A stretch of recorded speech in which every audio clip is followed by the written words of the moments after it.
चर्चित चेयरमैन फिरोज पप्पू हत्याकांड में पुलिस ने खुलासा करते हुए आज एक प्रेस वार्ता की और हत्या का खुलासा किया, जिसमें पुलिस अधीक्षक कुटियाल ने पत्रकारों को बताया कि इस हत्या की साजिश के पीछे बाहुबली रिजवान जहीर और उनके परिवार का हाथ है और उनके बेटी को विधानसभा चुनाव का सपा टिकट पाने को लेकर यह हत्या करवाई गई, जिसमें नवयुवकों का प्रयोग किया गया है। पुलिस ने बताया है कि 5 जनवरी को शाम 10:45 के आसपास उनकी जघन्य हत्या कर दी जाती है। जब वह लखनऊ से आने के बाद मित्रों के संग मुलाकात कर घर वापस हुए तब गली में 3 लोगों द्वारा उनकी हत्या कर दी गई,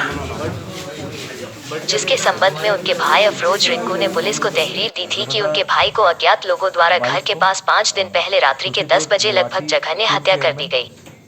श्री अफरोज अहमद की, जिसके लिए पुलिस अधीक्षक हेमंत कुटियाल द्वारा एक पुलिस टीम बनाई गई, जिसमें उप पुलिस अधीक्षक नमिता श्रीवास्तव के निर्देशन में कई टीम बनाकर सीसीटीवी फुटेज, सर्विलांस और अन्य सर्विस के द्वारा जांच करते हुए यहां तक पहुंचे और महत्वपूर्ण तथ्यों के आधार पर यहां तक कामयाबी मिली और मुजरिमों को पकड़ने में कामयाब हुए। इस मामले का खुलासा किया गया, जिसमें अभियुक्त का अथक प्रयास के बाद पकड़ा गया।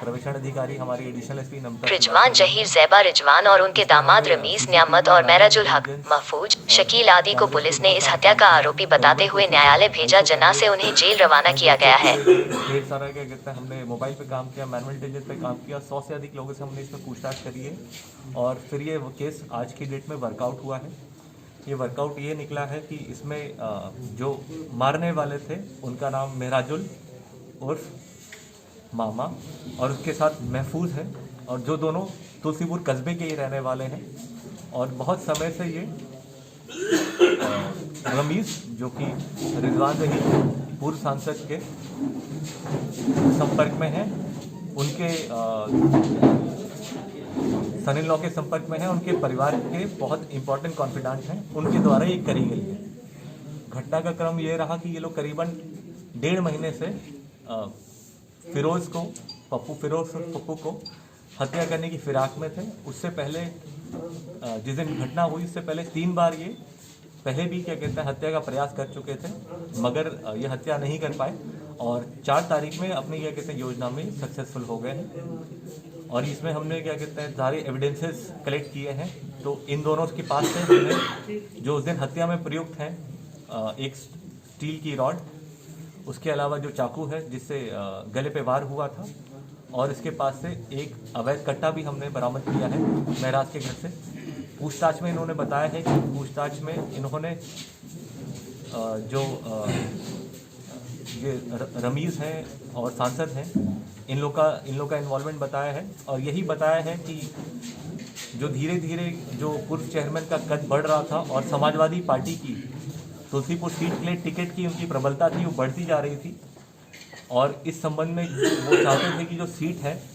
वो इन्हीं के परिवार में रहे और बाहर ना जाए, मगर धीरे धीरे इनको लग रहा था कहीं सीट उनके हाथ से ना निकल जाए और इनकी प्लानिंग 1.5 महीने पहले 1.5-2 महीने पहले प्लानिंग बनी थी और पूर्णतः है ये क्या कहते हैं पॉलिटिकल महत्वाकांक्षा के तहत क्या कहते हैं ये हत्या कारित कराई गई है और ये इंटर पार्टी डिस्प्यूट कह लें या कहते हैं आप उसको एक ईगो की लड़ाई कह लें, एक जो बाहुबली ये फहपूर से रहे हैं तो उसको ये साबित करने के लिए क्या कहते हैं ये अपना ईगो सेटिस्फाई करने के लिए ये घटना कारित की गई है। पूर्व में भी जैसे आपको पता होगा कि ये कहते हैं रिजवान जहीर का आपराधिक इतिहास लंबा चौड़ा है, करीबन